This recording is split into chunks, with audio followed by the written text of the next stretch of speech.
हामी voice Nepal international डिस्कोर्समा छौँ। यो कार्यक्रम हामी जापानको टोकियोबाट प्रसारण गरिरहेका छौँ र हामीले विभिन्न दलका नेतृत्वहरूसँग र त्यसै गरी देश विदेशका कूटनीतिक व्यक्तित्वहरूसँग पनि विभिन्न समयमा एजेन्डामाथि छलफल बहस गर्दै आइरहेका छौँ र आज जुन एउटा किसिमको समसामयिक विषयमा हामी केन्द्रित भएर कुराकानी गर्ने प्रयास गर्नेछौँ र एमालेका पोलिट ब्युरो सदस्य त्यसै गरी पूर्व सांसद पुष्पलाल मित्रता केन्द्रका अध्यक्ष प्रभावशाली नेता पूर्व विद्यार्थी नेता पनि हुनुहुन्छ र उहाँलाई चाहिँ आज हामी इन्टरनेसनल डिस्कोर्समा स्वागत गर्न चाहन्छौँ। तपाईँलाई कार्यक्रममा स्वागत छ जगन्नाथ खतिवडाज्यू।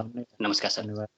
हजुर, र जुन अहिले तपाईँकै पार्टीकै जुन अध्यक्ष केपी शर्मा ओलीज्यूको नेतृत्वमा सरकार छ र भर्खरै हामीले सुप्रिम कोर्टको निर्णय सुन्यो भनेदेखि परमादेश जारी गरेको छ र 2 दिनभित्र शेरबहादुर देउवाज्यूलाई प्रधानमन्त्री बनाउनुहोस् भन्ने किसिमको एउटा निर्देशन जारी गर्दै गर्दाखेरि जुन माहौल अहिले तातेको छ र केपी शर्मा ओलीज्यूकै पक्षका मान्छेहरू रोडमा हुनुहुन्छ होइन, र तपाईँहरू लामो समयदेखि 23 जना माधव कुमार पक्षकै सांसदहरूले पनि शेरबहादुर देउवाज्यू प्रचण्डज्यूलाई चाहिँ सहयोग गर्नुभयो र अहिले पनि निरन्तर त्यो जारी नै छ।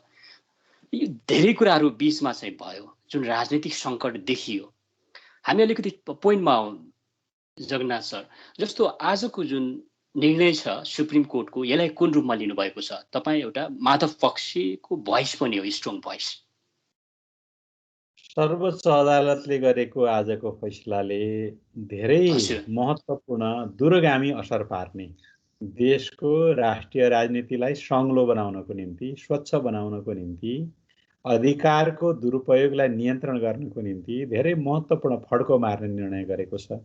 अब हाम्रो देशमा कुनै पनि प्रधानमन्त्रीले सम्पूर्ण विकल्पहरूमा खेल्न खोज्नेछ, संसद विघटन गरेर आफ्नो स्वेच्छाचारिता प्रकट गर्ने छैन। सर्वोच्च अदालतको अर्को एउटा महत्त्वपूर्ण उसले आज नजिर स्थापित गरिदियो कि धारा 76(5) आइपुग्दा 5 चाहिँ व्हिप नलाग्ने धारा हो, कुनै सांसदलाई यसमा व्हिप लाग्दैन भन्ने स्थापित गरिदियो। यो अर्को महत्त्वपूर्ण कुरा हो। तेस्रो कुरा, सर्वोच्च अदालतमा मानिसहरू अन्त काहीँ नपाएर सर्वोच्च अदालतमा न्याय माग्न पुग्छन्। संसद न्याय माग्न पुग्यो सर्वोच्च अदालतमा, संसदलाई सर्वोच्च अदालतले न्याय दियो र 146 जना सांसदहरूले शनाखत गरेको, हस्ताक्षर गरेको कुरालाई उसले स्थापित गरिदियो। झट्ट हेर्दा केही मानिसहरूलाई यो सर्वोच्च अदालतले राजनीति गरे जस्तो पनि लाग्छ, तर सच्चाइ के हो भने सांसदहरूले न्याय माग्न गए। जब संविधान कानुन बनाउने व्यक्तिहरू न्याय माग्न जान्छन्, उसले त्योभन्दा अर्को के गर्न सक्थ्यो र? यसकारण केही महत्त्वपूर्ण कामहरू गरेको छ जसले नेपालको राष्ट्रिय हित, राजनीतिक स्थिरताको लागि कोसे ढुङ्गाको काम गर्नेछ भन्ने मलाई लाग्छ। ओके, जस्तो जगन्नाथ खतिवडाज्यू होइन, हिजो मात्रै सम्माननीय पूर्व प्रधानमन्त्री माधव कुमार नेपालज्यूले भन्नुभयो 10 बुँदे जो सहमतिको कुरा छ त्यसमा चाहिँ हाम्रो विमति छ, सहमति छैन, र हामीले जुन किसिमको सुप्रिम कोर्टमा हाम्रो जुन 23 जना सांसदहरूको हस्ताक्षर छ त्यो कायम नै रहन्छ भनेर दिइरहँदा र अहिले सुप्रिम कोर्टको जुन एउटा यो निर्णय आउँदाखेरि के खासमा यसलाई कुन रूपमा लिनुभएको छ तपाईँले? जस्तो एकातिर सहमतिका कुरा चाहिँ भइरहेको थियो उतातिर, र यतातिर चाहिँ ठ्याक्कै सुप्रिम कोर्टको जुन निर्णय छ त्यसलाई पनि तपाईँले स्वागत योग्य भन्नुभएको छ। खासमा के पार्टीभित्रको जो हामी तपाईँको पार्टीमा पनि केन्द्रित हुन चाहन्छौँ, नेकपा एमाले पार्टीभित्रको सहमतिको प्रयास भइरहेको थियो, तर त्यो सहमतिको प्रयास भइरहे पनि हिजोको चाहिँ सहमति थिएन, हिजोको प्रस्ताव थियो। हिजो जसले जे काम गर्नुभयो, जसले हस्ताक्षर गर्नुभयो त्यो कार्यदलका सदस्यहरूको हस्ताक्षर थियो। त्यो कार्यदलका सदस्यहरूले प्रस्ताव बनाउनु भएको थियो। त्यो प्रस्ताव पार्टीका शीर्ष नेताहरूको बीचमा राखेर त्यसलाई अन्तिम स्वरूप दिन बाँकी नै थियो। यसकारण हिजो कुनै सहमति भएको होइन। गलत व्याख्या गरियो, हिजो गलत प्रचार गरियो। हिजोको प्रचार त गलत प्रचार हो। यो हिजोको प्रचार चाहिँ त्यो के गर्नु पर्थ्यो भने त्यहाँ सहमति गर्नु पर्थ्यो। उहाँहरूले सहमति गर्ने टिओआरमा काम गर्नु भएको थियो, निर्णय गर्ने टिओआरमा काम गर्नु भएन। उहाँहरू सबैभन्दा शक्तिशाली अन्तिम निर्णयकर्ता पनि होइन। उहाँहरूको अथोरिटी चाहिँ माधव नेपाल र केपी ओली हो। माधव नेपालले 5 जना, केपी ओलीले 5 जना राख्नुभयो आफ्नो दुईटा विचार समूहबाट। त्यो विचार समूहको शीर्ष नेतृत्वको रूपमा उहाँहरू माधव र केपी दुईजनाले परामर्श गरेर यसलाई फाइनल गर्नुपर्ने कुरामा उहाँहरूले आफूले गरेको सहमतिलाई फाइनल गरिदिनु, बाहिर निकालिदिनु हो। त्यो प्रक्रिया नै उहाँले गलत गर्नुभएको थियो। अहिले त्यसैको परिणाम 1 नम्बर। दोस्रो कुरा, माधव नेपाल संविधानमा सर्वोच्च अदालतमा भएको मुद्दालाई प्रभावित गर्ने गरी कुनै काम गर्न चाहनुहुन्न थियो, त्यसलाई स्वतन्त्र ढङ्गले अगाडि बढ्न दिन चाहनुहुन्थ्यो। र उहाँ के भनिरहनु भएको थियो भने सर्वोच्च अदालतले फैसला गरिसके पश्चात जस्तो स्वरूपमा उसले निर्णय गर्छ त्यस पछाडि हामी पार्टी एकताको, पार्टीको आन्तरिक सन्तुलनको कुराकानी गरौँ, व्यवस्थापन गर्ने कुरा गरौँ। भोलि सर्वोच्चको फैसला हुँदैछ, आज हामीले जबरजस्ती सर्वोच्च अदालतलाई प्रभावित गर्ने गरी काम गर्नु भनेको गलत दिशामा हिँड्नु भनेर उहाँ भन्दै हुनुहुन्थ्यो। नभन्दै उहाँले जे भन्नुभयो त्यही दिशामा अगाडि बढ्यो। आजदेखि त सबै कोर्स परिवर्तन भयो। अनि हिजो प्रधानमन्त्रीले जुन प्रस्तावमा चाहिँ छलफल गर्न, निर्णय गर्न बाध्य बनाउनु भएको थियो, सर्वोच्च अदालतमा भएको मुद्दालाई प्रभावित गर्ने गरी पार्टीको निर्णय अनुसार सांसदहरूले चल्ने भनेर जे लेख्न लाउनु भएको थियो, त्यो त आजको आजै काम नलाग्ने भयो। त्यसकारण माधव नेपाल बिल्कुल यो ठाउँमा ठिक हुनुहुन्थ्यो। उहाँहरूले हतार गर्नुभएको थियो। यो हतार गरेर प्रस्ताव ल्याउनु हो, तर प्रस्तावमै त्यो एजेन्डा तुइयो। ओके, जस्तो जगनाथजी, तपाईँ एउटा किसिमको बौद्धिक नेताभित्र पनि पर्नुहुन्छ होइन, र तपाईँका लेख रचनाहरू जुन तरिकाले तपाईँले बहस गर्नुहुन्छ, जुन तरिकाले तपाईँले बहस गर्ने एउटा किसिमको क्षमता राख्नुहुन्छ, त्यसको हामी सम्मान गर्छौँ। र कहीँ कतै यो जुन अग्रगमन प्रतिगमनको छ, यो यसमा पनि कन्फ्युजन देखिन्छ नि। खासमा जस्तो तपाईँ जस्तो प्रभावशाली नेताहरूको चाहिँ एउटा जुन चेन अफ कमान्ड नदेखिएको हो कि कसैले चाहिँ प्रतिगमनका विरुद्ध, कसैले अग्रगमनका विरुद्ध, त्यहाँ एउटा किसिमको युनिटी, एउटा किसिमको एकबद्धता देखिँदैन नि अहिले लास्ट आवरमा पनि। के हो खासमा जगन्नाथजी? यसलाई तपाईँले जायज, एकदम स्वाभाविक हामीभित्र घटिरहेको घटनाहरूलाई नै उठाउनु भएको छ। मैले तीनटा कोणबाट हेर्नुपर्छ जस्तो लाग्छ। एउटा व्यक्ति व्यक्तिगत रूपमा स्वतन्त्र छ र उसले आफ्ना दृष्टिकोणहरू राख्छ, तर त्यसको अनुशासन पार्टीमा लागेपछि उसको अनुशासन के हो भने ऊ समूहमा आबद्ध छ भने समूहको इच्छालाई प्रतिनिधित्व गर्ने गरी उसले आफ्ना विचारहरू सार्वजनिक गर्नुपर्छ। यो एउटा व्यक्तिको स्वतन्त्रतासँग र व्यक्तिको बन्धनसँग जोडिएको कुरा हो। अर्को पक्ष हामीले विचार गर्नुपर्छ, विचारसँग तपाईँको नैतिकता भन्ने चिज हुन्छ, इन्टिग्रिटी भन्ने चिज हुन्छ हैन। त्यो इन्टेग्रिटी भन्ने चिज यदि समाप्त गर्यौं भनेदेखि व्यक्तिले आफूले आजसम्म बनाइरहेको मान्यता र विश्वासलाई तोडेर अर्को किसिमले हिँड्न थाल्यो भने उप्रतिको विश्वसनीयता समाप्त हुन्छ। हाम्रा कतिपय नेताहरूले आफ्नो विश्वसनीयता भत्के पनि भत्क्योस्, तर म यो काम गरेरै छोड्छु भन्ने जब उहाँहरूले लघु सोच राख्न थाल्नुभयो, छोटो सोच राख्न थाल्नुभयो, तत्कालीन परिवेशमा मैले यो काम गर्नुपर्छ भन्ने र आजसम्म आफूले स्थापित गरेका मान्यतालाई कुल्चने कोसिस गर्नुभयो, त्यस पछाडि समस्या पैदा हुन थाल्छ। यो मैले दोस्रो पक्ष बताएँ। तेस्रो पक्ष, हामी त एउटा सिङ्गो पार्टीभित्र आधी आधी ढङ्गले विभाजित भएको शक्ति सङ्घर्षको बिचमा सङ्घर्ष गरिरहेछौँ। पार्टीको एउटा पक्षले हाम्रो पक्षलाई बिल्कुल किनारा लगाएको, भेदभाव गरेको, निषेध गरेको र हामीलाई व्यक्तिगत रूपमा निषेध गरेको मात्रै होइन, त्यो गतिविधिका कारणले देशको कम्युनिस्ट आन्दोलन अप्ठ्यारोमा परेको, त्यो गतिविधिको कारणले कम्युनिस्ट पार्टी नै विसर्जनको दिशामा धकेलिएको भनेर जब हामी वाद विवाद गरिरहेका छौँ भने हाम्रो पार्टीको लागि यो वाद विवाद सामान्य अर्थमा सामान्य विवाद होइन, महाविवाद हो। नेपालको सबभन्दा ठुलो सत्ताधारी कम्युनिस्ट पार्टी विभाजनको सङ्घारमा पुग्ने भनेको यो महाविवाद हो हाम्रा लागि, आन्तरिक जीवनको लागि। यो महाविवादमा भाग लिँदाखेरि धेरै व्यक्तिहरूको दिमाग अन्यलमा हुन्छ। कतिपयले निर्णय गर्न सक्दैनन्, ठुला नेताले पनि निर्णय गर्न सक्दैनन्, यो ठिक र यो बेठिक छुट्याउन सक्दैनन्। यसका उनीहरूको कन्फ्युजन जब दिमागमा हुन्छ अनि कहिले एउटा कुरा बोल्छन्, कहिले अर्को कुरा बोल्छन्, कहिले आफैसँग अन्तर्विरोधी कुरा गर्छन्, आज बोलेको कुरा भोलि छोड्छन्। त्यसकारण यो तीनटा कोणबाट हेर्ने हो भने हामी अलिअलि समस्यामा पनि छौँ, तर समस्यालाई जित्दै अगाडि बढ्दै पनि छौँ। दर्शकमान बाबु, हामी वेस्ट नेपाल इन्टरनेसनल डिस्कोर्समा चाहिँ यो कार्यक्रम हामी जापानको टोकियोबाट प्रसारण गरिरहेका छौँ। हामीसँग अहिले नेकपा एमालेका प्रभावशाली नेता हुनुहुन्छ जगन्नाथ खतौडाज्यू। हामी उहाँसँग आज समसामयिक विषयमा केन्द्रित भएर बहस गरिरहेका छौँ। जगन्नाथ खतौडाज्यू, जस्तो सुप्रिम कोर्टको निर्णय आइसक्यो होइन, अब तपाईँहरूको बाटो कतातिर जान्छ त? हेर्नु, सुप्रिम कोर्टले हामीलाई केही बन्धनहरू दिएको छ, केही अनुशासनहरू दिएको छ। उसको निर्णयले अब हामीले शेरबहादुर देउवालाई प्रधानमन्त्री मान्नुपर्ने छ। शेरबहादुर देउवाले थप दायित्वहरू निर्वाह कसरी गर्नुहुन्छ? एकल सरकार चलाउँछु भनेर दौडनुहुन्छ, अर्थात् उहाँले चाहिँ सर्वदलीय सरकारको चरित्रमा यसलाई अगाडि लिएर जान्छु भन्नुहुन्छ। उहाँले आगामी दिनहरू निर्वाचन गराउने दिन स्थानीय निर्वाचन चाँडै गराउनु पर्नेछ, 6 महिनाभित्रमा गराउनु पर्नेछ सम्भवतः। त्यसलाई कसरी लिएर चाहनुहुन्छ? उहाँ सर्वसत्तावादी भएर फेरि कमरेड केपी ओलीले गरेको जस्तै तरिकाबाट हिँड्न थाल्नु हो भने नयाँ अन्तर्विरोध सुरु हुन्छ।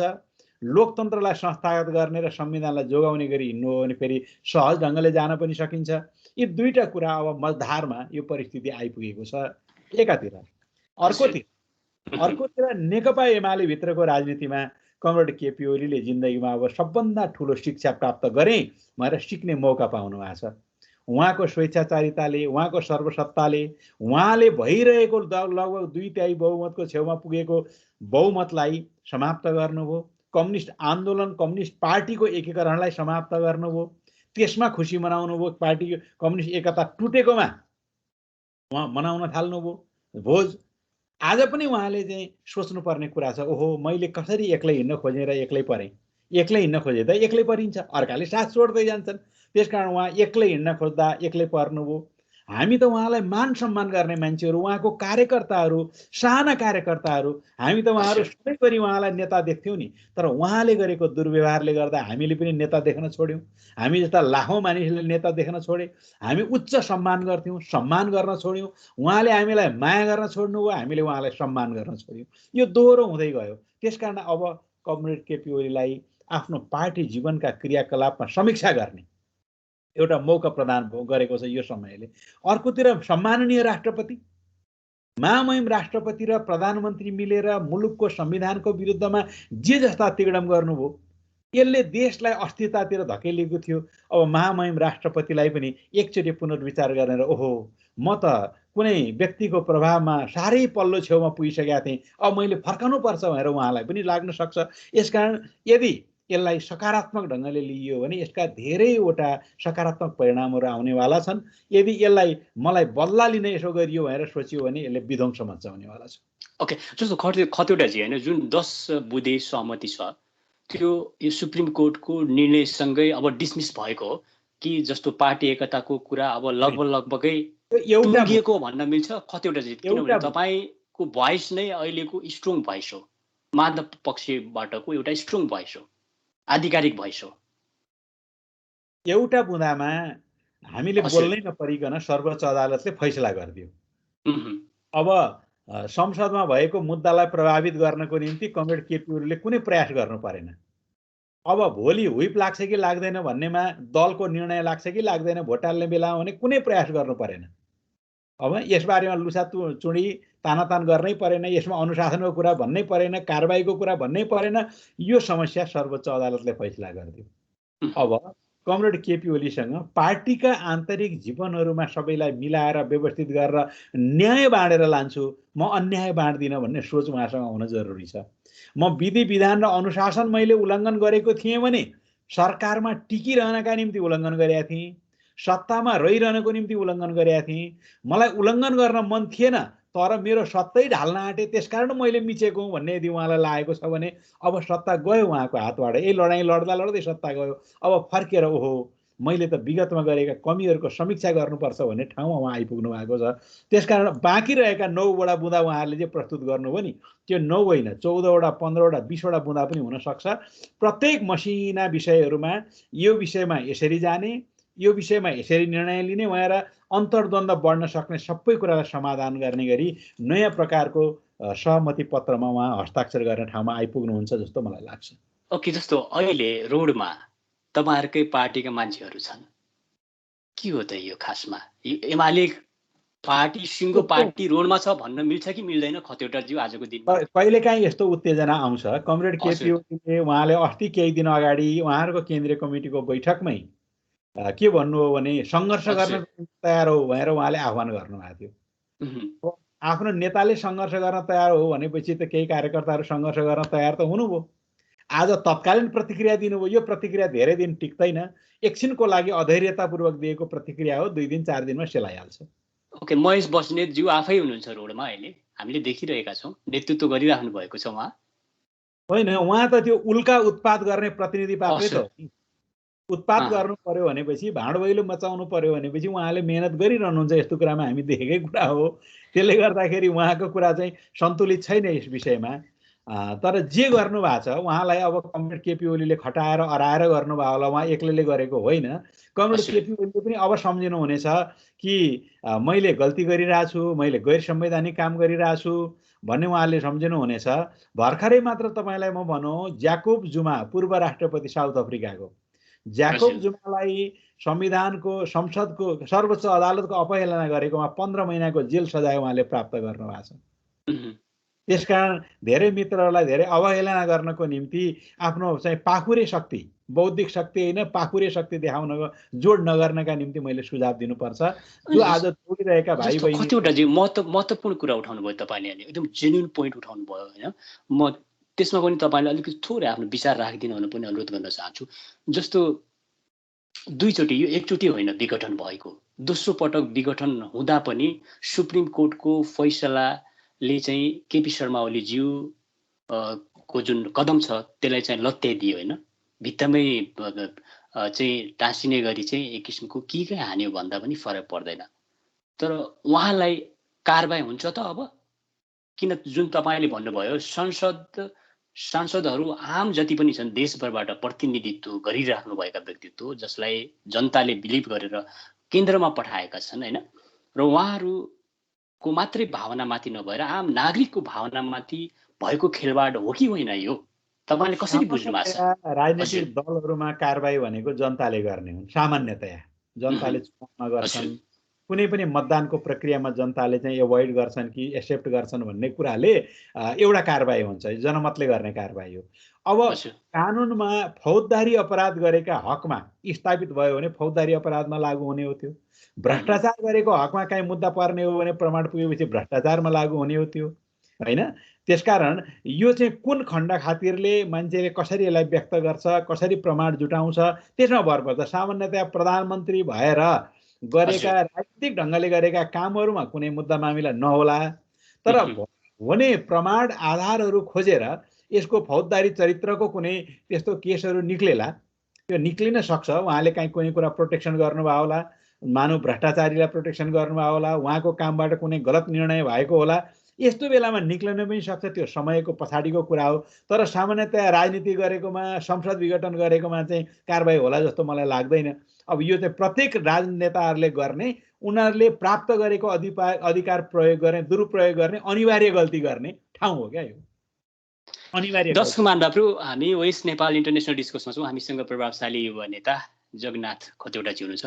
खतिवटाज्यू, म अब अलिकति यो जुन अहिले गठबन्धन छ नेपाली काङ्ग्रेसको नेतृत्वमा लगभग अब सरकार बन्छ होइन, जुन किसिमको सुप्रिम कोर्टले एउटा डिसिजन, एउटा निर्णय, तपाईँको फैसला गरे भनौँ, एउटा किसिमको परमादेश जारी गरेको छ, यसले चाहिँ नेपाली काङ्ग्रेसको नेतृत्वमा माओवादी केन्द्र, त्यसै गरी बाबुराम भट्टराई लगायतको पार्टी होइन, धेरै इभन माधव कुमार पक्षी तपाईँहरूको चाहिँ समूह, अहिले त समूह नै भन्न मिल्ला सायद, र कतातिर ढल्किन्छन् त अब माधव पक्षीहरू भन्ने एउटा चाहिँ एउटा किसिमको जनचासो छ होइन। कतातिर, गठबन्धनतिर या आफ्नै पार्टीका अध्यक्ष केपी शर्मा ओलीज्यूले चालेका रणनीतितिर? अब किनभने उहाँले पनि त कुनै न कुनै रणनीति चाल्लान्, अब त्यतिकै चुप्पा लागेर त बस्दैनन्, कतातिर जान्छ? दृष्टिकोणहरू अलग अलग ठाउँमा अलग अलग दृष्टिकोण बन्छन्। नेपाली काङ्ग्रेसले सरकार चलाउँछ, संविधानले, सर्वोच्च अदालतले उसलाई प्रधानमन्त्री बनाइदियो, हामीले माग गरेका थियौँ, सर्वोच्चले बनाइदियो किनकि हामी ठिक ठाउँमा थियौँ। अब तर उहाँहरू संसदमा 25% सङ्ख्या पनि नभएको राजनीतिक दल हो। त्यसले गर्दा उहाँहरूले फुकी फुकी पाइला चाल्नु भएन भने त उहाँहरूको पनि विरोध हुन थाल्छ। त्यसले गर्दा उहाँहरूको आजको शक्ति सन्तुलनलाई हेर्दा उहाँहरूले राष्ट्रिय सहमतिको सरकार चलाउने दिशातिर जानु नै सबैभन्दा उत्तम हुनेछ। त्यसो हुँदा केपी ओलीको पनि सहमति चाहिने होला, त्यसमा प्रचण्डजीको पनि सहमति चाहिने होला, अरू दलहरूको सहमति, संसदमा भएका सबै दलको अथवा अधिकतम दलको सहमति होला कि उहाँले सरकार चलाउँदाखेरि कम्तीमा बहुमत सेक्युर गरेर सरकार चलाउनु पर्यो नि त। थोरैमा पनि बहुमत त सेक्युर गर्नु पर्यो। हो, त्यो बहुमत सेक्युर गर्नको निम्ति उहाँले सर्वदलीय चरित्रको सरकार नबनाइकन बहुमत सेक्युर हुँदैन, सुरक्षित हुँदैन। यसकारण उहाँ एउटा बाध्यतामा हुनुहुन्छ। अर्कोतिर उहाँले राम्रो गर्नु हो भने आहा प्रशंसा गर्ने, सहयोग गर्ने छँदैछ, मुलुकलाई अस्थिरतातिर धकेल्न हुँदैन। नराम्रो गर्नुभयो भने तत्क्षण आलोचना हुन्छ, उहाँले त्यसलाई गल्ती गर्ने र मलाई आलोचना नगर्ने भन्न हुँदैन। ओके, जस्तो अब पार्टीभित्रको कुरा तपाईँले जहाँसम्म सोध्नुभयो, हामी सब पहिले आफ्नो पार्टीलाई मजबुत बनाउन, अनुशासित बनाउन, इमान्दार बनाउन, एकताबद्ध बनाउन लाग्छौँ। विचार, सङ्गठन, क्रियाकलाप सबैले एकताबद्ध बनाउन हामी कोसिस गर्छौँ। अब हाम्रो कोसिस सफल हुने कि नहुने भन्ने कुरा त कमरेड केपी ओलीको हातमा छ। पहिलो त उहाँ पार्टीको अध्यक्ष हो, अब त अध्यक्ष मात्रै बाँकी हुनुहुन्छ उहाँ। हिजोको प्रधानमन्त्री र अध्यक्ष दुइटै हुने उहाँको चाहिँ एकदम उच्च सपना थियो त। अब त अध्यक्ष मात्रै बाँकी छ। अब त्यही अध्यक्षमा पनि सबैलाई समाप्त गरेर अब तिमीहरू सबैलाई अत्याचार गरेर म आफ्नो शासन चलाउँछु भन्नुहुन्छ कि होइन सबैलाई सम्मानका साथ, सद्भावका साथ म लिएर हिँड्छु भन्ने उहाँको हातमा भर पर्छ।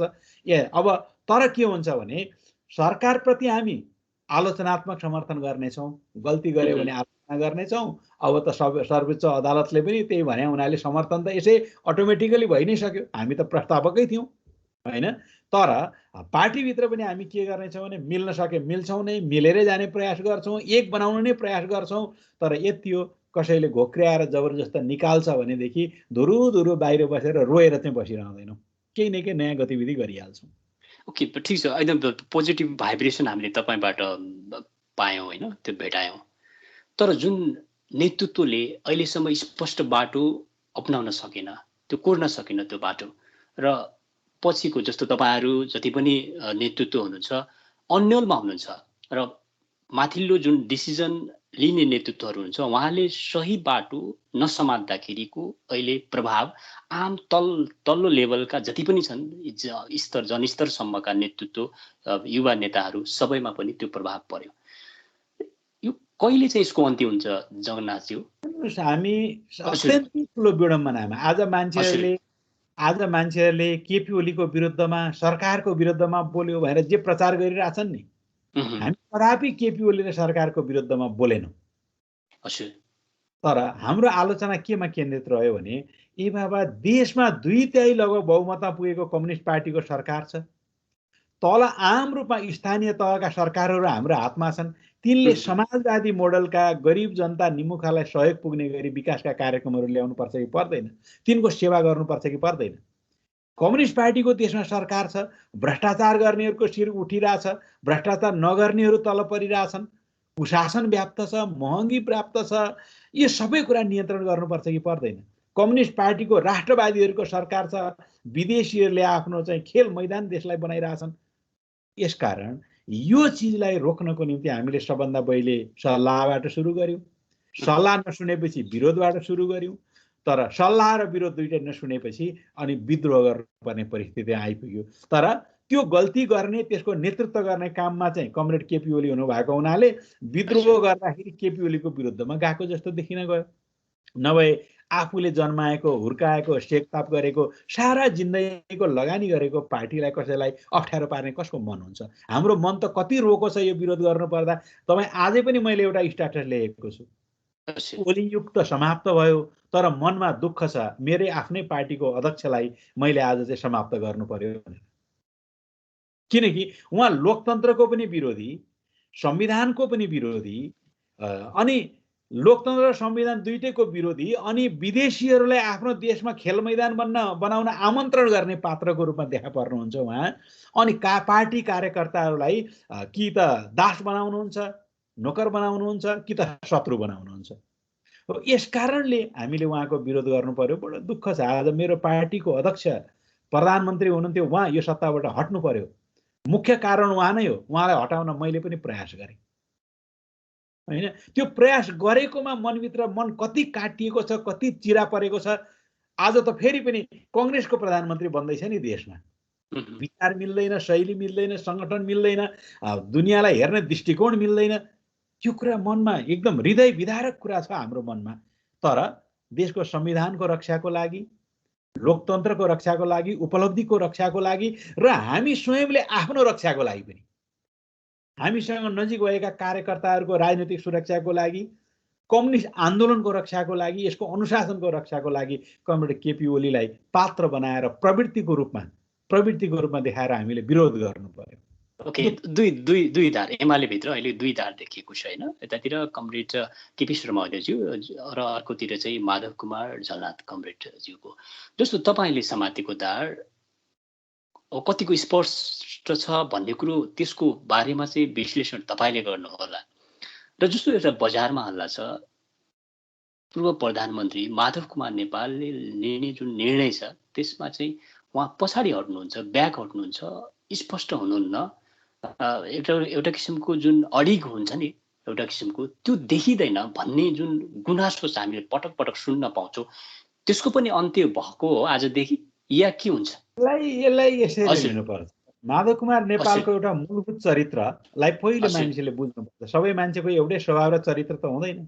उहाँको मूलभूत चरित्र के हो भने सकेसम्म आफूले स्थापित गरेको संस्थालाई अप्ठ्यारो नपारौँ, सकेसम्म बढी सम्झौताबाटै अगाडि बढौँ, सकेसम्म अर्काले गल्ती गर्यो भने पनि त्यसलाई माफी दिएर अगाडि बढौँ, सकेसम्म आफ्नो संस्थाको पार्टीको अहित नहोस् भन्ने सोचौँ। कसैले केही बदमासी गर्यो, गल्ती गर्यो भने त्यसलाई आलोचना गरौँ, त्यसलाई सप्रानेको निम्ति मौका दिउँ।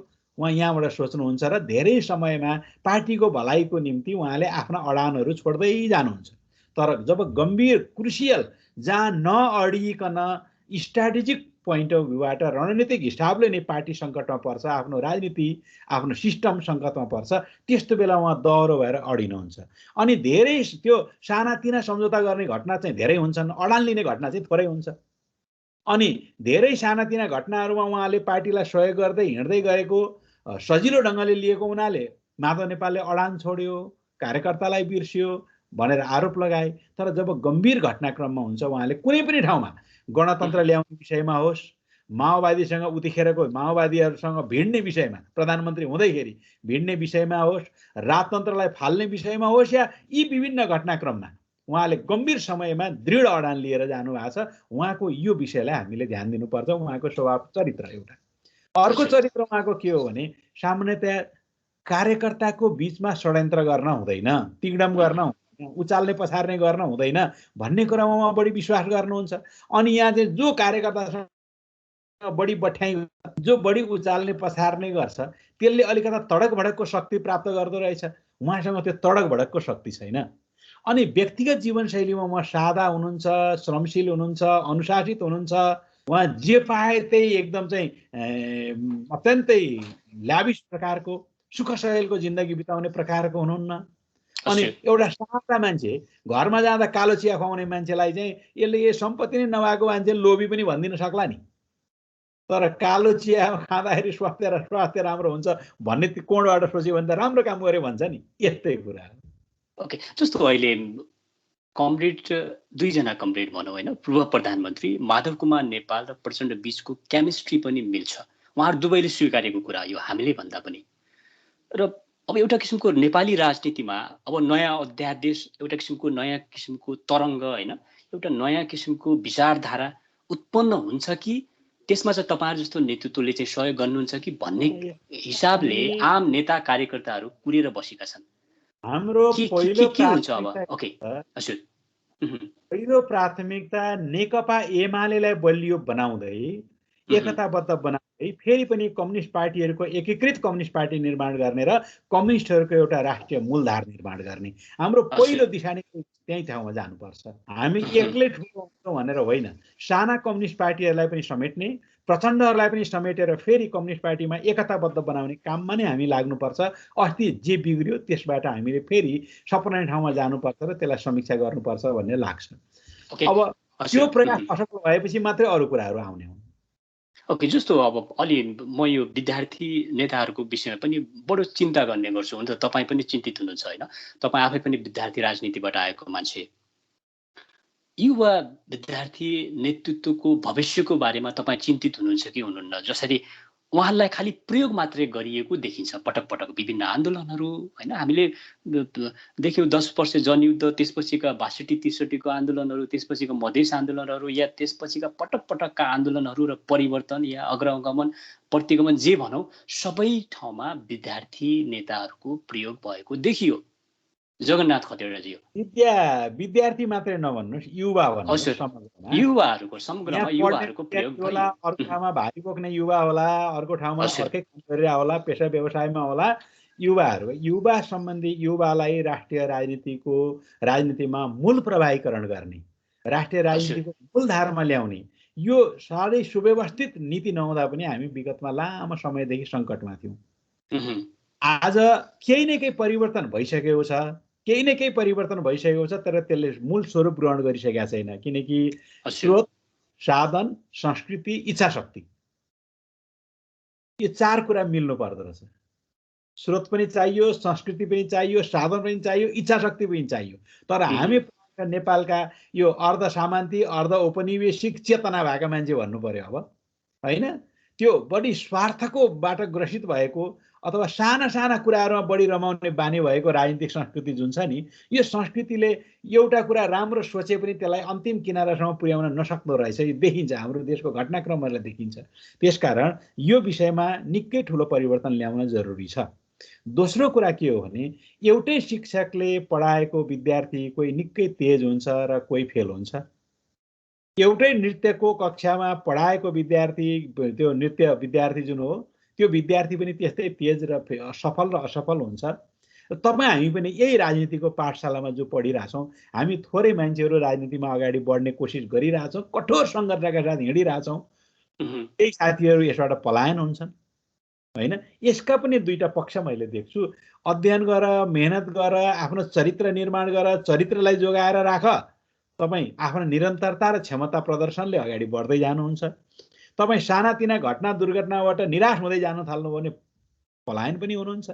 त्यसकारण यसलाई हामीले अलिकता कस्तो भने राजनीतिक ढङ्गले होइन, सामाजिक आर्थिक चरित्रमा यसलाई मिसाएर हेऱ्यौँ भने, त्यो ठाउँबाट हेऱ्यौँ भने मान्छेको चरित्र समस्या देख्न सक्छौँ। तर निष्कर्षमा के भन्न सकिन्छ भने, राष्ट्रले युवाहरूलाई मूल प्रभावीकरण गर्ने नीति लिनुपर्छ। समाजले युवालाई समाजप्रति उत्तरदायित्वपूर्ण बनाउने संस्कृति र अनुशासनको नयाँ विकास गर्नुपर्छ होइन। र यो चिज परिवारबाट सुरु हुन्छ र परिवारले प्रत्येक व्यक्तिलाई परिवारप्रति, समाजप्रति, राष्ट्रप्रति जिम्मेवार बनाउन सक्ने संस्कृति प्रदान गर्नुपर्छ भन्ने मलाई लाग्छ। ओके, र अब अलिकति यो एउटा किसिमको जस्तो अब सुप्रिम कोर्टको निर्णय आयो होइन, र सँगसँगै अब एउटा अर्को विषय पनि उठ्ला भनेर चाहिँ एउटा भित्र चाहिँ एउटा बहसको विषय पनि बनेको छ। जस्तो सम्माननीय राष्ट्रपतिज्यूलाई महाभियोग लगाउने भन्ने विषयमा अब माधव पक्षले के गर्छ त भन्ने एउटा किसिमको जनचासो सबैको एउटा किसिमको त्यतातिर पनि ध्यान केन्द्रित भएको छ। किनभने यो विषयमा त राष्ट्रपतिज्यू पनि असफल हुनुभएको हो नि त होइन। अब यस्तो छ, राष्ट्रपतिलाई भन्ने दुईटा ठाउँ छ। मैले प्रधानमन्त्रीले ल्याएको कुरालाई समर्थन मात्रै गरे हुँ। मैले आफैले कुनै योजना जन्माउने मेरो अधिकार छैन। म आफूले गरे होइन, यो त मैले राष्ट्रपतिको रूपमा मैले जे जति गरेँ मन्त्री परिषदको सिफारिसमा गरेँ भन्न सक्ने ठाउँ छ। हामीलाई थाहा छ उहाँले कतिपय परिस्थितिमा दुरुपयोग गर्नुभयो यसलाई भन्ने पनि थाहा छ। अब फेरि पनि राष्ट्रपतिले आफूलाई सच्याउने मौका पनि छ। उहाँले अब भोलि त्यो दुरुपयोग नगर्नु पनि होला। हिजो पो प्रधानमन्त्री र राष्ट्रपतिको बिचमा अत्यन्तै राम्रो सुसम्बन्ध, एउटै पार्टीको नेता कार्यकर्ता भएर बसेको कारणले, सोच्ने तरिका मिलेको कारणले उहाँले त्यो गर्नु होला। अब नयाँ प्रधानमन्त्री, अर्कै राष्ट्रपति, त्यसले गर्दा यहाँ पनि हल्यो होला। अब त उहाँले कानुनै मात्रै पक्रेर हिँड्न बाहेक त अर्को उपाय छैन होला। कमरेड केपी ओली प्रति उहाँको जुन सद्भाव थियो, जुन मोह थियो, जुन उहाँलाई सफल बनाउनु पर्छ भने उहाँको चाहिँ मनभित्रको एउटा चाहना थियो, त्यही कम्युनिकेसन जुन कम्युनिकेसन अहिले प्रधानमन्त्रीज्यू र राष्ट्रपतिज्यू बीच देखियो पटक पटक होइन, विभिन्न चाहिँ अध्यादेश ल्याउने विषयमा होस्, संसद विघटन गर्ने विषयमा होस्, विभिन्न पटक तपाईँ आफै पनि त्यसको एउटा वाचडगको रूपमा काम गरिरहनु भएको छ जगन्नाथ खतिवडाज्यू। र अब यदि देउबाज्यू प्रधानमन्त्री हुनुभयो होइन भनेपछि राष्ट्रपति र प्रधानमन्त्री बीच त तालमेल त मिल्नु पर्ला नि। जसरी क्रिकेटमा चाहिँ तपाईँको दुई बीच कम्युनिकेसन मिलेन भने आउट हुन्छ। त्यो मिलेन भने त झन् समस्या पैदा हुन्छ। मेरो विचारमा मिल्छ, किनकि हिजो प्रधानमन्त्रीले मनपरी निर्णय लिएर जान्थ्यो। शक्तिशाली 2/3 लगभग नजिक पुगेको प्रधानमन्त्री थियो होइन, उसलाई कुनै कुराको डर थिएन। यसकारण चाहिँ राष्ट्रपतिलाई पनि 2/3 को सरकारले ल्याएको नमान्ने भनेर दबाब दिन सक्थ्यो प्रधानमन्त्रीले। अब बिचरा अल्पमतको प्रधानमन्त्री छ, उसले सबै राजनीतिक दलसँग सहमति गरेर जानुपर्छ भने राष्ट्रपतिलाई पनि तपाईँको चाहिँ बहुमत समर्थन छ कि छैन, सरकार त ल्याउनु हो, अन्य दलले के भन्छ भनेर सोध्ने ठाउँ छ। यसले गर्दा यो सहमति त उहाँहरूले गर्नुहुन्छ होला। ओके, अन्तिममा जाँदा जाँदै अब तपाईँ पूर्व सांसद पनि हो होइन, र देशलाई कसरी समृद्ध बनाउने भन्ने एउटा किसिमको त्यो मोडालिटी भनौँ या त्यो भिजन तपाईँसँग पनि छ। अब आगामी चुनावमा तपाईँ उठ्ने पक्की हो? त्यो त अहिले के भन्न सकिन्छ र, इच्छा हो त्यो, र त्यो इच्छा त पार्टीले प्रकट गर्नु पर्यो। धेरै कुरा हुन्छन् नि त्यसमा। उठिएला, सम्भव छ। र जाँदा जाँदै के भन्न चाहनुहुन्छ विश्वभरबाट हेर्दै हुनुहुन्छ, यो जुन छ अब यो राजनीतिक सङ्कटको अन्त्य हुन्छ, ढुक्कसँग चाहिँ सबैलाई होइन महसुस गर्ने वातावरण मिलाइदिनुहोस्। र अर्को जुन यो महामारी छ, यो महामारीको बीचमा यस्तो राजनीतिक सङ्कट त नदेखिनु पर्ने हो खासमा, तर देखियो नेपालको विडम्बना भन्नुपर्छ। अब मान्छेले तेस्रो वेभका लागि पनि तयारी गरिरहेका छन् होइन। र यो परिस्थितिमा अब हामीले, तपाईँ आफै पनि एउटा कम्युनिस्टको नेता, तपाईँ आफैले पनि नजिकको छिमेकी राष्ट्र चीनलाई पनि निहाल्नुभयो। लगभग चिनिया कम्युनिस्ट पार्टीले 100 वर्षको त्यो एउटा किसिमको उत्सव मनाउँदै गर्दाखेरि कायापलट जुन देखियो चीनमा, त्यहाँबाट पनि हामीले धेरै कुराहरू सिक्नुपर्ने हो होइन। हामीले सिक्न सकिरहेका छैनौँ। यी सबै कुरालाई चाहिँ समेटेर जाँदा जाँदै के भन्न चाहन्छु तपाईँको, हामीले अलिकति विशेष भोइस चाहियो। पहिले त नयाँ आउने प्रधानमन्त्रीले कोभिडको भ्याक्सिन ल्याउनको निम्ति जति रुपियाँ पैसा खर्च होस्, ओके, कोभिड भ्याक्सिन ल्याएर सबै नेपालीलाई सुरक्षाको अनुभूति दिन सबभन्दा पहिलो यही प्रयत्न गर्नुपर्छ। उहाँले म गर्छु पनि भन्नुभएको छ। अब गर्ने कुरा त अब सुरु हुन्छ, त्यसकारण उहाँले त्यो गर्नु होला। दोस्रो कुरा, देशमा उहाँ प्रधानमन्त्री भएपछि विवादास्पद प्रकारका निर्णयहरू कुनै गर्नुहुने छैन जो नेपाली जनतालाई जसले तनाव सिर्जना गर्छ। विभिन्न राजनीतिक दलहरूको सम्मिश्रणलाई उहाँले सँगै लिएर हिँड्नुपर्ने भएको हुनाले उहाँले विवादास्पद निर्णयहरू गर्नुहुने छैन। तेस्रो, जति सकिन्छ स्रोत साधनले जति स्रोत साधन छ त्यसलाई सुशासनयुक्त ढङ्गले भ्रष्टाचारलाई नियन्त्रण गर्न कोसिस गर्नुहुन्छ र नेपाली मनमा अलिकता शान्ति छाउँछ, हो सरकारले केही परिवर्तन गर्यो है भन्ने त्यो अनुभूति दिन उहाँले कोसिस गर्नुपर्छ भन्ने मलाई लाग्छ। बाँकी त अब सबै कुरा रेगुलरली गरिरहेको 2-4 चोटि प्रधानमन्त्री भइसकेको व्यक्तिलाई केही सुनाउनु पर्दैन। खालि यति सुनाउन चाहन्छु कि अहमलाई नियन्त्रण गर्नुहोस् र जनताप्रति समर्पित हुनुहोस्, यति सुनाउन चाहन्छु। महत्त्वपूर्ण समयका लागि धेरै धेरै धन्यवाद जगन्नाथ खतिवडाज्यू। हस्, धन्यवाद। ओएस नेपाललाई पनि धन्यवाद। फुलोस् फलोस्, तपाईँहरूको प्रगति सुन्न पाइरहँ। दर्शक महानुभावहरू, उहाँ हुनुहुन्छ एमालेका पोलिट ब्युरो सदस्य, पूर्व सांसद, त्यसै गरी पुष्पलाल मित्रता केन्द्रका अध्यक्ष र एमालेका प्रभावशाली नेता जगन्नाथ खतिवडाज्यू। आजको यो बहस कस्तो लाग्यो? तपाईँहरूको प्रतिक्रिया पनि चाहिन्छ। त्यसका लागि तपाईँहरूले voicenepal@gmail.com र त्यसै गरी yazbitaamrakar.voicenepal@gmail.com मा पठाउन सक्नुहुनेछ। वेस्ट नेपालको केन्द्रीय कार्यालय क्यालिफोर्निया र त्यसै गरी हाम्रो दोस्रो केन्द्रीय कार्यालय नामनगर काठमाडौँ हो। यो कार्यक्रम जापानको टोकियोबाट प्रसारण भइरहेको छ। म yazbitaamrakar, आजका हाम्रा प्रमुख गेस्ट जगन्नाथ खतिवडाज्यू, हामी दुवैजना बिदा चाहन्छु। सबैको जय होस्। Thank you so much sir, thank you so much समयका लागि। Thank you.